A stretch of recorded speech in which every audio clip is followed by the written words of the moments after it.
আমি ইমাম সাহেবকে বলছি, আপনার বক্তব্য শুনে আমি যা বুঝলাম, আপনি এতটাই সত্য যৌক্তিক কথা বলছেন, আপনার কথা যারাই শুনবে তারাই আপনাকে সমর্থন দিতে বাধ্য হবে। না, আসলে বাধ্য হওয়ার না, অনেকে সমর্থন দিচ্ছে না, অনেকে শুনে চলে যাচ্ছে, সেটা ভিন্ন কথা। তাহলে আপনি হল রুমের বাহিরে গিয়ে ওপেন প্লেসে সভা সমাবেশ কেন করছেন না? গণমানুষের কাছে আপনার বক্তব্য দ্রুত পৌঁছানোর জন্য আপনারা কি উপায় অবলম্বন করছেন? এখানেই তো কথা। হল রুমে কি আমি সাদে সাদে বক্তব্য দেই? হ্যাঁ, এই দুটি প্রশ্ন আলেমদেরকে জিজ্ঞাসা করেন আর সরকারকে জিজ্ঞাসা করেন, আইন শৃঙ্খলা বাহিনীকে জিজ্ঞাসা করেন। কোন একটা মাঠে আমি জনসভার অনুমোদন চাইলে আমাকে অনুমোদন দেয় না, ডাইরেক্ট সরকারের আইন শৃঙ্খলা বাহিনী থেকে বলে দেয় যে না, ইমাম সাহেবের এই ওপেন প্লেসে বক্তব্য দেওয়া যাবে না, হুজুররা হামলা করব। যদি কোনো হল রুমে আমার জনসভা হয়, আল্লাহর কোন গজব পড়ছে এদের উপরে।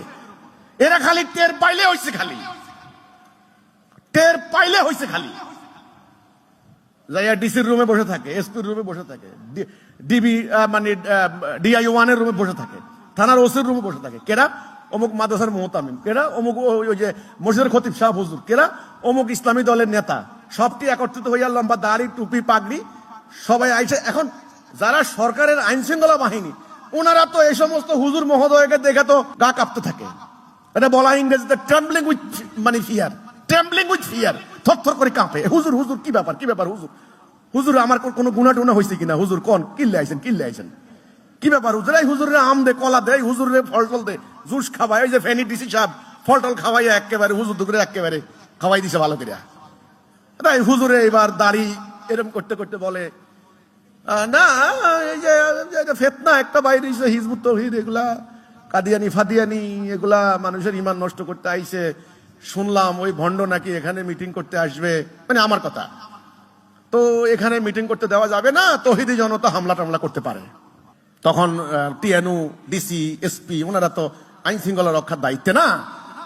না না হুজুর, না না না, এটা করতে দেবো না, হিজবুত তৌহিদকে এখানে মিটিং করতে দেবো না, আপনারা একটু সামলাইয়ে না, তৌহিদি জনতা যেন এদিকে না আসে, আমরা এটা ঠিক করতেছি।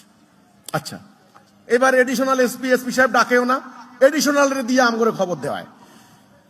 দিয়া বলে যে হ্যালো, আপনি কি হিজবুত তৌহিদের আমির বলছেন? জি, আপনি আসেন, আপনি একটু অফিসে। তো আমরা তো ডাক দিলে আমরা দৌড় দিই, ভাবুরে আমরে কইছে, দৌড় দিয়ে গেছি। কি হয়েছে রে, কি হয়েছে? এডিশনাল সাহেব কি হয়েছে? বলছে আপনারা যে এই যে মাঠে মিটিং করতে কইছেন, এটা তো করতে দেওয়া যাবে না, অসুবিধা আছে, এটা গোয়েন্দা রিপোর্টও ভালো না, হুজুররা আপত্তি করছে। তো আমরা যখন একটু বার্গেনিং করতে যাই, না কেন করবো না, আমাদের মানবাধিকার, আমাদের অধিকার, তখন বলে দেখেন ভাই, আমরা সিদ্ধান্ত করতে দেবো না, কথা শেষ, আপনি জোর করবেন? তা আমরা তো ভাই আর জোর করতে পারি না, শেষ। তখন আমাদের অনেক অনুনয় বিনয়ের পরে বলে আচ্ছা আপনি হল রুমে করেন, তাও কিন্তু 2 ঘন্টার জন্য, লোক বেশি আইনেন না, কমাই আনেন। তো ভাই, কেন আমি ওপেন প্লেসে জনসভা করতে পারছি না, এই প্রশ্নটা আলেমদেরকে করেন আর সরকারকে করেন। আমার গলা টিপে ধরার এত অপপ্রয়াস কেন? আমার কণ্ঠকে এত ভয় পাচ্ছ কেন? তোমরা তো আমাকে পাত্তা দিচ্ছ না, এই লোকটা কিচ্ছু না, মূর্খ জাহেল, তো আমাকে এত ভয় করছো কেন? আমাকে কথা বলতে দাও। জনগণকে এত আবুল মনে করো কেন? আবুল বুঝেন তো? আবুল, আরে ভাই, এটা বাংলা ভাষার ব্যবহার জন্য আবুল কথাটা খারাপ না, কিন্তু মানুষ মনে করে আবুল মানে বোকা, মফিজ মানে বোকা। জনগণকে এত আবুল মনে করে কেন? তোমার কথা বলার অধিকার আছে, আমারও আছে, আমার বাক স্বাধীনতা, আমার মানবাধিকার, আমি আমার কথা বলবো, তুমি তোমার কথা বলো। জনগণ যদি আমার কথা প্রত্যাখ্যান করে, আমার কিছু আপত্তি নাই, আছে আপত্তি নাই। কাজে আপনি প্রশ্ন করেছেন আপনি হল রুমে জনসভা করেন কেন, মাঠে করেন না কেন? আমি প্রত্যেকটা হাই স্কুল মাঠে, প্রত্যেকটা গ্রাউন্ডে, প্রত্যেকটা ময়দানে আমি জনসভা করতে চাই ইনশাআল্লাহ। আল্লাহর উপর ভরসা রেখে আমি বলতে পারি, সারা বাংলাদেশে আমার মতো গুনাহগারের বক্তব্য শোনার পর সাধারণ মানুষ যেইভাবে এখন সমর্থন জানাচ্ছেন, আমাকে যদি খোলা ময়দানে কথা বলতে দেওয়া হয়, প্রত্যেকটা জেলার স্টেডিয়াম পূর্ণ হয়ে যাবে ইনশাআল্লাহ। কিন্তু প্রচার করতে হবে, প্রত্যেকটা গ্রাম জানতে হবে আমি সেখানে যাচ্ছি, পোস্টারিং হবে, ফেসবুকে প্রচার হবে, লাইভ হবে, মাইকিং হবে। তোমরা যেমন ওয়াজ ও দুয়ার মাহফিলের মাইকিং করো, ওই জেলায়, আমি যেই জেলায় যাব সেই জেলায় মাইকিং হবে। হিজবুত তৌহিদের ইমাম আসবেন অমুক ময়দানে, ফেসবুকে প্রচার হবে, পোস্টারিং হবে। তারপরে দেখো কোন মাঠ আমারে দিবা, কোন ময়দান আমাকে দিবা। দেখো ওরা এটা ভালো করে জানে, মানুষের জোয়ার রোখানো যাবে না। মানুষকে আসতে দাও, মানুষ শুনুক, মানুষ বিচার বিশ্লেষণ করুক। মানুষের কি বিশ্লেষণ ক্ষমতা নাই?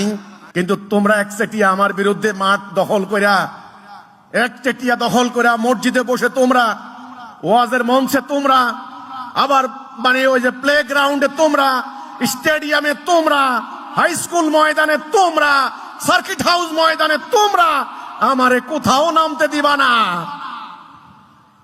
এই জুলুম কতদিন চলবে? এই অন্যায় কতদিন চলবে? এই অন্যায় কি আল্লাহ সহ্য করবেন?